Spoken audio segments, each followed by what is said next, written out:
نہ جانے مسائل تو علماء سے پوچھیں، یہ حکم مبین ہم کو رب سے ملا ہے، چلو پوچھ کیسے جیے زندگی کو، چلو پوچھ لے کس میں رب کی رضا ہے، رب کی رضا ہے۔ الحمدللہ رب العالمین والصلاة والسلام علی سید الانبیاء والمرسلین، اما بعد فاعوذ باللہ من الشیطان الرجیم، بسم اللہ الرحمن الرحیم۔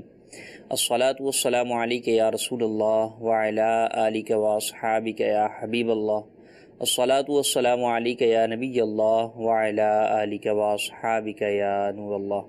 مدنی چینل کے ناظرین، دارالفتاح اہل سنت کے سلسلے میں آپ کو ایک مرتبہ پھر مرحبا کہتے ہیں، خوش آمدید کہتے ہیں۔ اس سلسلے کے اندر ہم ایک خاص موضوع پر ابتداءً تمہیدی گفتگو کرتے ہیں۔ ابتداءً درود پاک کی فضیلت، چنانچہ نبی رحمت شفیع امت صلی اللہ تعالی علیہ وآلہ وسلم نے ارشاد فرمایا، جو مجھ پر شب جمعہ اور روز جمعہ 100 بار درود شریف پڑھے، اللہ تبارک و تعالی اس کی 100 حاجتیں پوری فرمائے گا، 70 آخرت کی حاجتیں اور 30 دنیا کی حاجتیں۔ صلو علی الحبیب صلی اللہ تعالی علی محمد صلی اللہ علیہ وآلہ وسلم۔ ہم نے پچھلے ہفتے موضوع کا آغاز کیا تھا بدشگونی توہمات۔ اسی موضوع کو ہم آگے لے کر آج بھی چلیں گے کہ بدشگونی اور توہمات یہ ایک، اگر انہیں عالمی بیماری کہا جائے تو یہ بھی ہرگز غلط نہ ہوگا، اور مسلمانوں کے مقابلے میں غیر مسلم اقوام کے اندر یہ چیز زیادہ پائی جاتی ہے، اور پھر مسلمانوں میں بھی ان خطوں میں زیادہ پائی جاتی ہے جہاں پر مسلمان غیر مسلموں کے ساتھ رہتے ہیں یا رہے ہیں، کہ ان کی طرف سے بہت ساری چیزیں ان کے اندر بھی اثر پذیر ہو گئیں، اور وہ چیزیں انہوں نے وہاں سے سیکھیں یا ان کے ذہنوں کے اندر وہ توہمات بیٹھ گئے۔ اسلام نے واضح طور پر اس بات کی مذمت فرمائی کہ بدشگونی کوئی چیز نہیں ہے، کیونکہ اسلام یہ ذہن دیتا ہے، اس کا یہ عقیدہ ہے کہ اسلام کا یہ عقیدہ ہے جس پر ایک ہر مسلمان کو یقین رکھنا ضروری ہے کہ ہر چیز کا مؤثر حقیقی اللہ تبارک و تعالی ہے۔ اللہ تبارک و تعالی کے حکم سے ہی سب کچھ ہوتا ہے، اس کے حکم کے بغیر کچھ نہیں ہو سکتا۔ دنیا میں اسباب تو اللہ تبارک و تعالی نے پیدا فرمائے ہیں، وہ مسبب الاسباب ہے، لیکن اسباب کی وجہ سے ہی وہ چیز ہو ایسا نہیں۔ مسلمان یہی سمجھتا ہے کہ یہ اسباب سب عارضی ہیں، در حقیقت ان سب چیزوں کے پیچھے حکم الہی ہے کہ جو اللہ تبارک و تعالی حکم فرماتا ہے، جس چیز کو کن فرماتا ہے وہ ہو جاتی ہے۔ اگر وہ نہ چاہے تو آگ جس میں صفت ہی جلانے کی ہے وہ نہ جلائے، جیسا کہ حضرت ابراہیم خلیل اللہ علیہ نبینا علیہ الصلاۃ والسلام پر وہی آگ گل گلزار ہو گئی تھی، ٹھنڈی ہو گئی تھی۔ حضرت سیدنا اسماعیل علیہ نبینا علیہ الصلاۃ والسلام کے مبارک گردن پر چھری نہ چلی، حالانکہ اس کا کام کاٹنا تھا، لیکن چونکہ حکم ربی نہ تھا اس لیے وہ نہ چلی۔ تو جب اس طرح کی چیزیں کہ جن کی اپنی طبیعت ہی رب تعالیٰ نے ایسی رکھی ہے، وہ بھی حکم ربی کے آگے مجبور ہیں کہ جو حکم ہوتا ہے اس پر عمل کرتی ہیں، تو اس سے بھی بہت نچلے درجے میں کہ جن چیزوں میں کوئی صفات بھی اس طرح کی طبعی صفات نہیں ہیں، ان سے یہ اخذ کر لینا کہ یہ ہمارے حق میں بہتر ہوں گی۔ اچھا، بہتر ہونے کی تو پھر بھی اسلام جو ہے وہ کہتا ہے کہ ٹھیک ہے اچھا فعل لیا جائے، لیکن ان سے یہ تأثر لے لینا اور ان کے بارے میں یہ گمان اور پختہ یقین اور عقیدے رکھ لینا کہ یہ چیزیں ہمارے حق میں مضر ہیں، نقصان دہ ہیں، اس کی وجہ سے مجھے یہ تکلیف پہنچے گی، اس کی وجہ سے یہ نقصان ہوگا، اس بات کی بھی اسلام ہرگز اجازت نہیں دیتا۔ بلکہ ایک مسلمان اللہ تبارک و تعالیٰ پر توکل کرتا ہے، اسی کی ذات پر بھروسہ رکھتا ہے، اور ایسی تمام چیزوں سے اپنے آپ کو پاک رکھتا ہے، اور اسی وجہ سے جب وہ فیصلے کرنے کے لیے جاتا ہے، ارادے کر کر ان پر عمل کے لیے آگے بڑھتا ہے، تو ایسی چیزوں کی وجہ سے رکتا نہیں ہے۔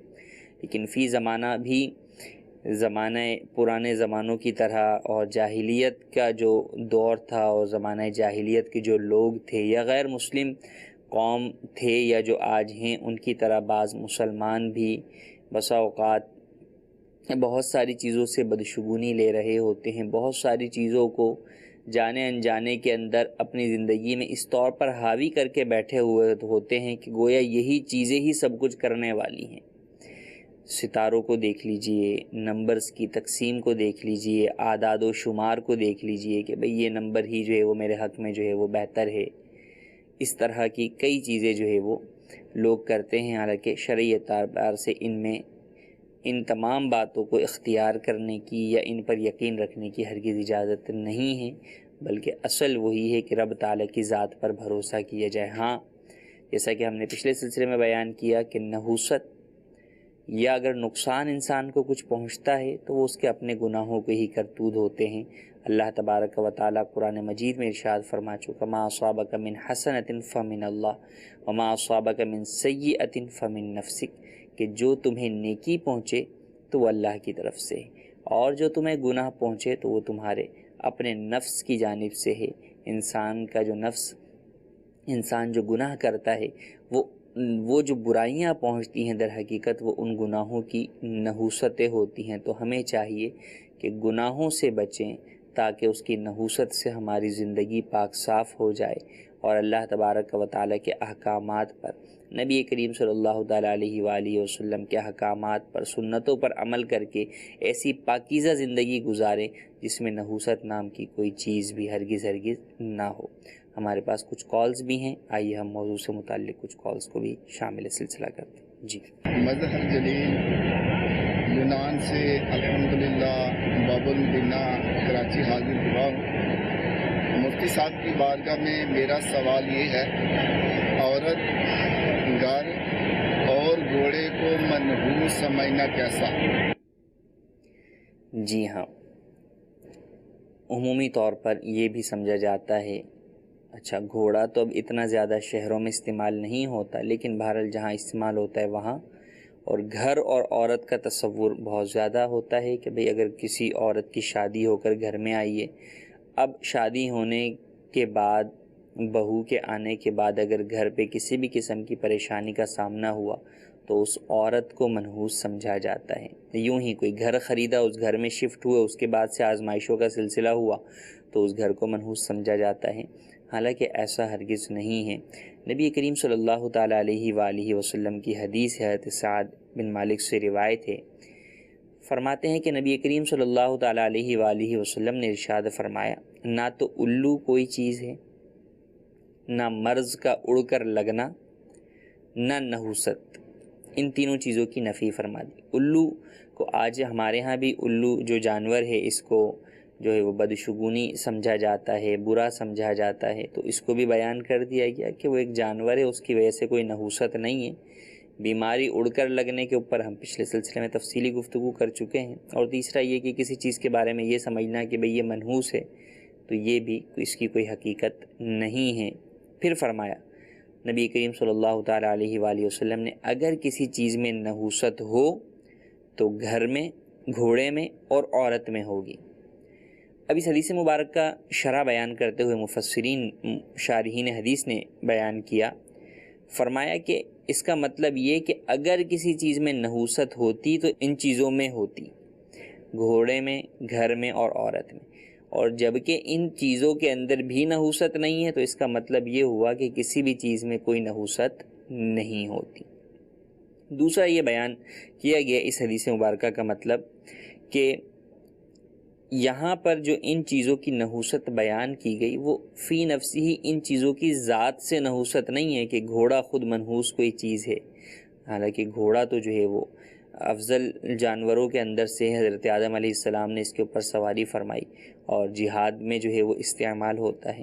عورت سے متعلق احادیث طیبہ ہے، نبی کریم صلی اللہ تعالیٰ علیہ وآلہ وسلم کی حدیث مبارک کا مفہوم ہے کہ فرمایا کہ مجھے جو ہے وہ دنیاوی چیزوں کے اندر جن چیزوں کی طرف رغبت دی گئی ان میں عورتوں کا ذکر فرمایا، اور گھر ویسے ہی حاجت اصلیہ کے اندر ہے کہ انسان گھر کے بغیر زندگی کہاں گزار سکتا ہے، تو ان چیزوں میں نحوست نہیں ہے۔ اگر نحوست ہوتی تو ان میں ہوتی کسی اور چیز میں نہیں ہوتی، جب ان میں نہیں ہے تو پھر کسی بھی چیز کے اندر نہیں ہے۔ اور دوسرا یہ فرمایا کہ فی نفسی، ان میں نحوست نہیں ہے۔ ہاں، ان کی نحوست کیا ہے؟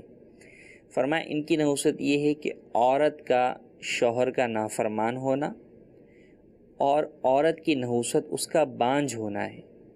بانجھ عورت بھی منحوس نہیں ہے، لیکن اگر اس سے جو نحوست کا جو آگے نتیجے کی بات کریں کہ ایک نقصان ہے یا فائدہ نہیں ہے، تو وہ یہ ہے کہ عورت بانجھ ہو، بچے پیدا کرنے کی اس میں صلاحیت نہ ہو، تو یہ تو پھر بھی کوئی ایک چیز ہے کہ جس کی وجہ سے اس چیز کی طرف بندہ رغبت نہ کرے۔ حدیث میں بھی فرمایا گیا کہ ایسی عورت سے شادی کرو جو زیادہ بچے پیدا کرنے والی ہو، تو اس چیز کی طرف رغبت دی گئی۔ تو اس وجہ سے عورت سے رک جانا کہ یہ عورت بانجھ ہے اس لیے اس سے نکاح کوئی نہیں کرتا، تو یہ ایک وجہ تو چلیں بنتی ہے، لیکن فی نفسی عورت کوئی منحوس چیز نہیں ہے۔ دوسرا فرمایا گھر کے بارے میں علماء نے فرمایا کہ گھر کی نحوست یہ ہے، گھر منحوس نہیں ہے، گھر کی نحوست یہ ہے کہ مسجد سے اتنا دور ہو کہ وہاں اذان کی بھی آواز نہ آتی ہو۔ گھوڑے کے بارے میں فرمایا کہ گھوڑا منحوس نہیں، لیکن گھوڑے کی نحوست یہ ہے کہ گھوڑا اپنے مالک کو اپنے اوپر سوار نہ ہونے دے، سرکش ہو، تو اسے گھوڑے کی نحوست قرار دیا جائے گا۔ تو پتہ چلا کہ یہ تینوں چیزیں بھی بذاتی ہی بنفسی ہی خود منحوس نہیں ہیں۔ ہاں، ان کے بعض اوصاف ہیں کہ جن کی وجہ سے جو ہے وہ نحوست کی صورت پائی جاتی ہے، وہ اوصاف جن میں پائے جائیں گے تو ان سے بچنے کے جو ہے وہ کہا جائے گا، لیکن اس کا یہ مطلب ہرگز نہیں ہے کہ عورت، گھر اور گھوڑا جو ہے وہ منحوس ہیں، ایسا ہرگز نہیں ہے۔ جی مزید کال۔ سر میرا سوال یہ ہے، ظہر اور عصر اور عشاء تینوں نمازوں میں جو فرض اور سنتیں بھی ہیں، اور آخری رکعتوں میں کیا پڑھنا چاہیے، یہ مجھے جواب دینا۔ جی مزید کال۔ مفتی صاحب سے میرا یہ سوال ہے کہ محفل پہ بیانات وغیرہ کر کے اجرت لینا کیسا ہے؟ جی مزید کال۔ مولوی ستاری عرض کر رہا ہوں، آپ سے عرض ہے کہ یہ ارشاد فرمائے کہ اگر کسی کی فجر کی نماز چھوٹی ہے، قضا ہے، کیا وہ ظہر کے فرض پڑھ یا پڑھا سکتا ہے؟ برائے کرم ارشاد فرما دے۔ جی، پہلا سوال ہمارا کہ ظہر، عصر اور عشاء کی آخری رکعتوں میں کیا پڑھیں۔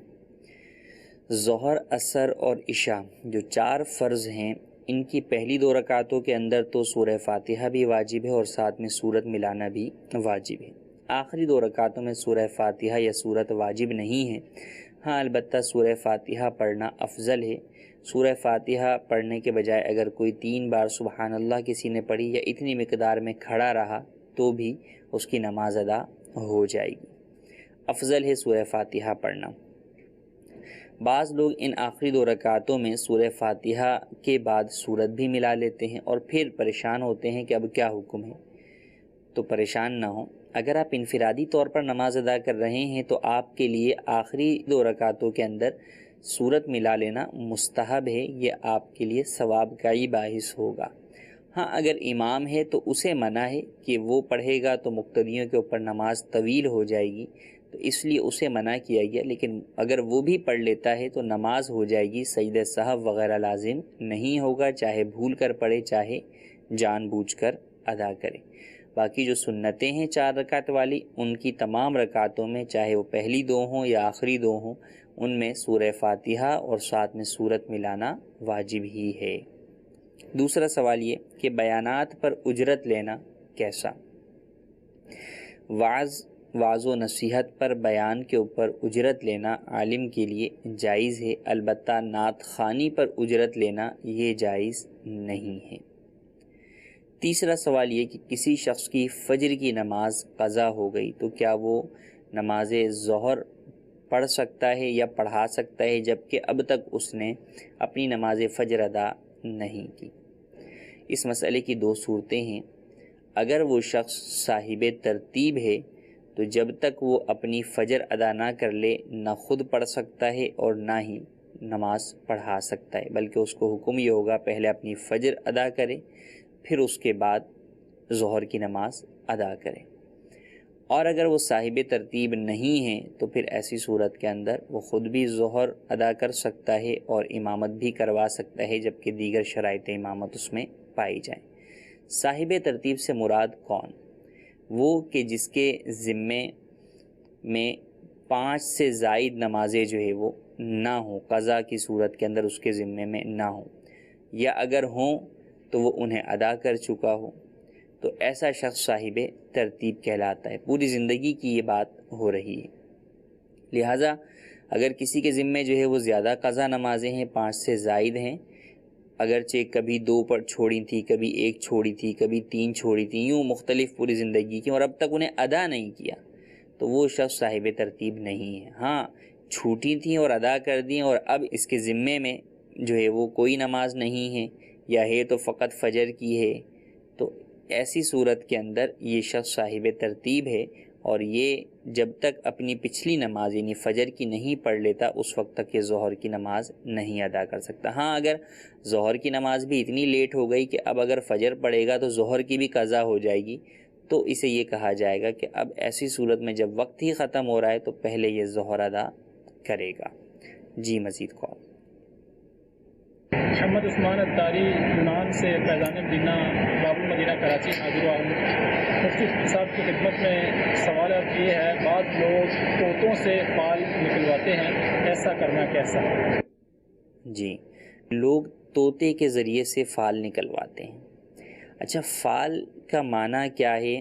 ایک تو فال یہ ہے کہ آپ کا خود کسی چیز سے فال لینا، کہ یہ چیز میرے حق میں اچھی ہوگی، یہ چیز میرے حق میں بری ہوگی، تو اس کو اچھا فال اور برا فال جو ہے وہ کہتے ہیں۔ اصل فال جو ہے وہ یہ ہوتا ہے۔ جبکہ یہ جو صورت بیان کی انہوں نے کہ طوطے کے ذریعے فال نکالتے، یہ فال نہیں نکلوایا جاتا، اصل میں یہ طوطے کے ذریعے سے گویا کہ اپنے بارے میں جو ہے مستقبل کی خبر، غیب کی خبر جو ہے وہ جاننے کی کوشش کرتے ہیں، اور اس کے جو بھی افراد ہوتے ہیں وہ ان چیزوں کا طوطا لے کر بیٹھے ہوئے ہوتے ہیں، اور وہ پرچیاں جو ہے وہ اٹھا کر دے رہا ہوتا ہے۔ ہاں، اس کے اندر یہ بھی ہو سکتا ہے کہ اس اعتبار سے فال لینا مراد ہو کہ بھئی طوطا اگر اچھی پرچی اٹھا دے گا تو ہمارے حق میں بہتر ہوگا، بری اٹھائے گا تو ہمارے حق میں جو ہے وہ برا ہوگا، یہ بھی جو ہے وہ مراد ہو سکتا ہے اگر اس پرچی میں کچھ اس طرح کی وضاحت جو ہے وہ نہ ہو تو بہرحال طوطوں سے فال نکلوانا یہ بھی جائز نہیں ہے، اس کی بھی ہرگز اسلام میں اجازت نہیں ہے۔ غائب کی خبر معلوم کرنا، مستقبل کے بارے میں یوں معلوم کرنا، یہ جائز ہی نہیں ہے، اس کی ہرگز اجازت نہیں ہے، اور اس کے اوپر اگر کوئی یقین رکھے کہ اسے جو ہے وہ علم غائب ہے تو یہ تو کفر کی صورت بنے گی۔ بہرحال ایسا سمجھنا اور اس چیز کے اوپر عمل کرنا یہ ہرگز درست نہیں ہے، ایسی تمام چیزوں سے بچنا چاہیے۔ یوں ہی ہاتھوں کی لکیروں کے ذریعے سے لوگ جو ہے وہ دیکھتے ہیں کہ بھئی کون سی لکیر ٹوٹ رہی ہے، کون سی ثابت ہے، کون سی کہاں جا رہی ہے، ان باتوں کی کوئی حقیقت نہیں ہے، یہ ایسے ہی جو ہے وہ عوامی باتیں ہیں، جاہلانہ باتیں کہا جائے تو بالکل غلط نہ ہوگا۔ ان باتوں کا انسان کی زندگی سے کوئی تعلق نہیں ہے، انسان کی معاملات کی حقیقت اور تاثیر سے کوئی تعلق نہیں ہے، لہٰذا ان چیزوں کی طرف ایک مسلمان کو ہرگز توجہ نہیں دینی چاہیے۔ جی مزید کال۔ محمد مزمل اتاری لالا موسیٰ سے میرا یہ دارالفتاح میں سوال ہے کہ کیا گھر کے اندر اولاد کا نہ ہونا یہ عورت کے نحوست پر دلالت کرتا ہے یا نہیں؟ برائے مہربانی اس کا جواب ارشاد فرما دیں۔ جی دوسری کال۔ میں لاہور سے بول رہا ہوں، میرا یہ سوال ہے کہ زکوٰۃ دینے والے کے پاس کتنا سونا اور کتنا چاندی ہونا چاہیے، اور اپنی ضرورت کے علاوہ کتنے پیسے ہونے چاہیے جس پر زکوٰۃ فرض ہے؟ جی مزید کال۔ محمد اسلم اتاری ہند کی ریاست کرناٹک کے شہر یادگیر سے عرض کر رہا ہوں۔ میرا سوال یہ ہے کہ اس طرح کہنا کیسا کہ جس وقت تم نے گناہ کیا تھا وہ وقت تمہارے لیے منحوس ہے؟ جی، پہلا سوال یہ کہ اولاد کا نہ ہونا کیا عورت کے منحوس ہونے کی علامت ہے؟ دیکھیں، جیسے ہم نے پہلے بیان کیا کہ عورت منحوس نہیں ہے، یہ ایک نحوست ہے کہ اولاد جو ہے وہ نہ ہو۔ اچھا، پھر اولاد کا نہ ہونا یہ اس بات کی علامت نہیں ہے کہ عورت کی وجہ سے ہی نہ ہو رہی ہو سکتا ہے کہ مرد کی وجہ سے جو ہے وہ اولاد نہ ہو رہی ہو، یا یہ کہ مرد اور عورت دونوں میں کوئی ایسی جو ہے وہ بیماری نہیں ہے، لیکن مشیت الہی جو ہے وہ یہ ہے کہ ان کی اولاد جو ہے وہ نہ ہو، تو ان وجوہات کی بنا پہ عورت کو ہرگز منحوس نہ سمجھا جائے۔ شادی کرنے سے پہلے تو آپ کو اختیار ہے کہ جناب آپ ایسے خاندان میں شادی کریں کہ جہاں کی عورتیں جو ہے وہ بچے پیدا کرنے کی صلاحیت رکھتی ہیں، زیادہ بچے پیدا کرتی ہیں، اس کی احادیث کے اندر ترغیب دلائی گئی۔ لیکن اب شادی ہو گئی، اب اس کے بعد اگر کسی عورت کے اندر اس طرح کی کوئی جو ہے وہ کمزوری پائی جاتی ہے، اگر پائی جائے عورت میں، ورنہ اولاد نہ ہونا جیسا میں نے ابتداً بیان کیا کہ وہ دونوں طرف سے ہو سکتا ہے، مرد کی طرف سے بھی ہو سکتا ہے، عورت کی طرف سے بھی ہو سکتا ہے، تو اب اس بنیاد پر اسے منحوس سمجھنا یہ ہرگز درست نہیں ہے۔ اسلام کبھی بھی جو ہے وہ دل آزاری کا حکم نہیں دیتا، لوگوں کے حقوق تلف کرنے کا حکم نہیں دیتا۔ اسلام دلوں کو جوڑنے والا مذہب ہے۔ اسلام ایسا ہرگز اس بات کی اجازت نہیں دے سکتا کہ اس بنیاد کے اوپر عورت کو منحوس قرار دے کر اسے طعنے دیے جائیں یا اس کو برا بھلا کہا جائے، تو لہٰذا ایسا سمجھنا بالکل درست نہیں ہے۔ دوسرا سوال ہمارا کہ زکوٰۃ کا نصاب کیا ہے؟ سونے میں 7.5 تولہ سونا اور چاندی میں 52.5 تولہ چاندی زکوٰۃ کا نصاب ہے۔ سونے چاندی کے علاوہ اگر دیگر مال ہے جیسے کرنسی ہے یا مال تجارت ہے تو اس کی جو ایویلیویٹ کیا جائے گا اسے وہ بہرحال 52.5 تولہ چاندی سے ایویلیویٹ کیا جائے گا۔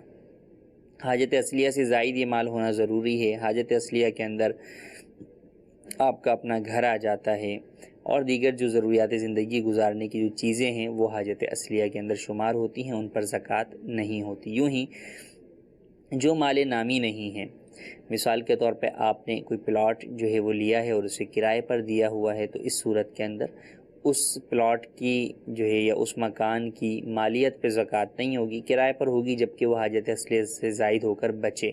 اگر وہ بھی بچتا نہیں، کرایہ آپ کے استعمال میں آ جاتا ہے، تو اس پر بھی زکوٰۃ نہیں ہوگی۔ تیسرا سوال ہمارا یہ کہ کسی شخص نے جو ہے وہ گناہ کیا تو اس کے لیے یہ کہنا کہ وہ وقت جو ہے وہ تمہارے لیے منحوس ہے۔ در حقیقت وقت منحوس نہیں ہے، منحوس تو گناہ تھا جس نے اس وقت کو بھی گویا کہ گدلا کر دیا۔ یوں سمجھیے کہ جیسے پانی ہے، پانی کے اندر اگر کوئی چیز گندی گر جائے تو وہ گندی گرنے والی چیز پانی کو گندا کر دیتی ہے، پانی گندا نہیں ہوتا۔ تو یہی صورتحال وقت کی ہے کہ وقت ایک جو ہے وہ جاری پانی کی طرح جو ہے وہ گزرتا چلا جا رہا ہے۔ ہم اس وقت کے اندر اگر نیکی جو ہے وہ کرتے ہیں تو گویا وہ ایسے ہی ہے کہ ہم نے اس پانی کے اندر جو ہے وہ خوشبو ڈال دی اور وہ خوشبودار ہو گیا، اور اگر ہم اس میں گناہ کرتے ہیں تو گویا کہ ہم نے اس میں گندگی اور بدبو ڈال دیا اور اس پانی کو جو ہے وہ ہم نے بدبودار کر دیا، گندا کر دیا۔ تو یہ اس مثال سے اپنے اس بات کو سمجھا جا سکتا ہے کہ وقت منحوس نہیں تھا، ہمارا وہ گناہ جو ہے وہ منحوس تھا، اور اس کی نحوست کی وجہ سے ہمارا وہ وقت گویا کہ جو ہے وہ گندا ہو گیا، وہ وقت جو ہے وہ گدلا ہو گیا۔ اب اسلام کے اندر تو بڑا اچھا جو ہے وہ اصول ہے کہ آپ سچی توبہ کریں تو آپ کا وہ وقت، گزرا ہوا وقت بھی صاف ہو سکتا ہے۔ تو اللہ عز و جل کی بارگاہ میں انسان اگر سچی توبہ کرے تو وہ گدلا وقت بھی ہمارا انشاءاللہ صاف ستھرا ہو جائے گا، اور نیکیاں کریں تاکہ اس کی جگہ پر جو آگے آنے والا ہمارا وقت ہے وہ نیکیوں کی وجہ سے خوشبودار ہو جائے اور صاف ستھرا ہو جائے۔ جی مزید کال۔ عبدالکبیر اطاری ملیشیا سے باب المدینہ فیضان مدینہ کراچی حاضر ہوا۔ مفتی صاحب کی بارگاہ میں سوال ہے، چاند گرہن اور سورج گرہن کو منحوس سمجھنا کیسا؟ جی، چاند گرہن اور سورج گرہن کو منحوس تو نہیں سمجھا جائے گا۔ اللہ تبارک و تعالیٰ کی نشانیاں ہیں۔ پہلے زمانے کے اندر لوگ یہ سمجھتے تھے کہ کوئی بڑا واقعہ اور حادثہ ہو تو اس کی وجہ سے چاند گرہن اور سورج گرہن لگتے ہیں۔ چنانچہ نبی کریم صلی اللہ تعالیٰ علیہ وآلہ وسلم کے صاحبزادے شہزادے حضرت ابراہیم رضی اللہ تعالیٰ عنہ کا جب انتقال ہوا تو سورج گرہن لگا، تو آپ علیہ السلام نے اس موقع پر آ کر لوگوں کو یہ بتایا کہ چاند گرہن اور سورج گرہن کسی کی موت سے نہیں لگتا، بلکہ در حقیقت یہ اللہ عز و جل کی نشانیاں ہیں۔ گویا کہ اللہ تبارک و تعالیٰ ان نشانیوں کے ذریعے سے لوگوں پر یہ ظاہر کرنا چاہتا ہے، ظاہر فرماتا ہے کہ جب اللہ تبارک و تعالیٰ کی اتنی بڑی مخلوق، اتنی روشن مخلوق کو بھی اللہ تبارک و تعالیٰ اس کی روشنی بھی روک دیتا ہے، تو پھر انسان کیا چیز ہے۔ تو انسان کو اللہ تبارک و تعالیٰ کی اس طرح کی نشانیوں کے ظہور کے وقت اللہ کی بارگاہ میں توبہ اور استغفار کرنا چاہیے. اسی لیے احادیث مبارکہ کے اندر نماز خسوف اور کسوف کی تعلیم دی گئی، جو سورج گرہن اور چاند گرہن کے وقت پڑھی جاتی ہے، مکروہ وقت نہ ہو تو. اور جب تک چاند یا سورج جو ہے وہ کھل نہ جائے، اس کا گرہن ختم نہ ہو جائے، اس وقت تک اللہ عز و جل کی بارگاہ میں توبہ اور استغفار کرنی چاہیے، توبہ اور استغفار کی کثرت کرنی چاہیے، ذکر و اذکار پڑھنا چاہیے. اس وقت بعض لوگوں میں اس طرح کی باتیں بھی جو ہے وہ مشہور ہیں کہ حاملہ عورت جو ہے وہ چاقو ہاتھ میں نہ رکھے یا اور اس طرح کی مختلف چیزیں. ان باتوں کی شرعی اعتبار سے کوئی حقیقت نہیں ہے. ہمارے پاس کچھ میسیجز بھی جو ہیں. ایک سوال یہ ہے کہ اللہ تعالیٰ پیارے آقا صلی اللہ علیہ وآلہ وسلم اور 2 فرشتے جو انسان کے ساتھ ہوتے ہیں، ان کو گواہ بناتے ہوئے نکاح کیا جا سکتا ہے؟ یوں نکاح نہیں ہوگا. نکاح کے لیے گواہوں میں انسان کا ہونا ضروری ہے، نہ صرف انسان کا بلکہ مسلمان کا، نہ صرف مسلمان کا بلکہ 2 مرد مسلمان ہوں یا 1 مرد اور 2 عورتیں ہوں. تو یہ شرائط ہیں. اللہ تبارک و تعالی ہر انسان کی بات کو جانتا ہے، اس کے کہے ہوئے کلمات کو جو ہے وہ جانتا ہے. نبی کریم صلی اللہ تعالیٰ علیہ وآلہ وسلم بھی سنتے ہیں. کرامن کاتبین تو ہر وقت ہی جو ہے وہ ہر چیز لکھ رہے ہوتے ہیں. تو یہ ساری چیزیں تو تھیں، اس کے باوجود بھی اسلام نے گواہ قائم کرنے کا حکم دیا. تو پتہ چلا کہ اسلام نے ہی گواہ قائم کرنے کا حکم دیا ہے، اور ان گواہوں کی صفات بھی بیان کر دی گئی کہ وہ گواہ انسان ہوں گے، مسلمان ہوں گے، اور 2 مرد ہوں گے یا 1 مرد اور 2 عورتیں ہوں گی. 4 عورتیں ہوں تو بھی نکاح نہیں ہوگا. 1 مرد کا ہونا جو ہے وہ ضروری ہے، تو ہی جو ہے وہ نکاح ہوگا. کہ 1 مرد اور ساتھ میں 2 عورتیں ہوں تو نکاح ہوگا. تو بہرحال اس طریقے سے جو بعض لوگ یوں نکاح کرتے ہیں، اور عمومی طور پر اس طرح نکاح کرنے والے وہ ہوتے ہیں جو چھپ کر نکاح کر رہے ہوتے ہیں، اور وہ اس نکاح کو سمجھ رہے ہوتے ہیں کہ ہم اس چیز کو جائز بنانے جا رہے ہیں، حالانکہ وہ اس سے پہلے بھی درجنوں گناہ کر چکے ہوتے ہیں اور آگے بھی گناہوں کا سلسلہ جاری رکھے ہوئے ہوتے ہیں. اور اس نکاح کے ذریعے سے بھی جس کو وہ اپنے لیے حلال سمجھ رہے ہوتے ہیں، در حقیقت جو ہے وہ گناہ کی طرف ہی بڑھ رہے ہوتے ہیں. تو ایسا سمجھنا کرنا ہرگز درست نہیں ہے. پچھلے گناہوں سے بھی اللہ عز و جل کی بارگاہ میں سچی توبہ کرنی چاہیے، اور آگے اگر زندگی گزارنی ہے تو والدین کی رضامندی کے ساتھ نکاح کی تمام شرائط و قیود اور آداب کی رعایت کرتے ہوئے نکاح کرنا چاہیے. ایک سوال یہ ہے کہ فاسق سے کیا مراد ہے، اس کی کتنی اقسام ہیں، اس کی پہچان کیا ہے؟ فاسق گناہگار جو ہے وہ شخص کو کہتے ہیں. کبیرہ گناہ کے مرتکب کو فاسق کہا جاتا ہے. پھر اگر وہ گناہ اس نے اعلانیہ کیا ہے، لوگوں کے سامنے کیا ہے، تو اسے فاسق معلن کہتے ہیں. اور اگر چھپ کر کیا ہے تو وہ فاسق غیر معلن کہلاتا ہے. پھر فسق بھی 2 طرح کا ہوتا ہے. فسق فی العمل ہوتا ہے، فسق فی العقیدہ ہوتا ہے. فسق فی العمل کہ یہی کہ گناہ جو ہے وہ کیا، مثال کے طور پہ نماز جو ہے وہ قضا کر دی، تو اب یہ فاسق جو ہے شخص ہے. اور ایک ہے فسق فی العقیدہ کہ اعمال تو سارے پورے جو ہے وہ رکھتا ہے، لیکن عقیدے کے اندر اس کے درار ہے. جو اہل سنت کا عقیدہ اس سے ہٹ کر کوئی عقیدہ رکھتا ہے، تو اب بعض صورتوں میں اگر عقیدہ اس کا کفریہ ہے تو کافر و مرتد ہو جائے گا، اور اگر کفریہ عقیدہ نہیں ہے، گمراہی والا عقیدہ ہے، تو وہ بھی فاسق اعتقادی ہوتا ہے اور وہ گمراہ قرار پاتا ہے. جی مزید کال دیں. بدشگونی کے حوالے سے یہ پوچھنا تھا.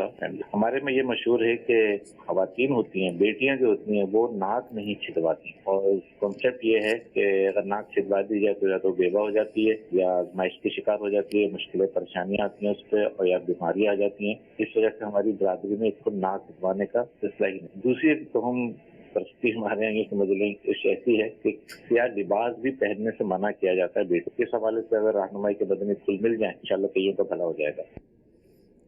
جی مزید کال.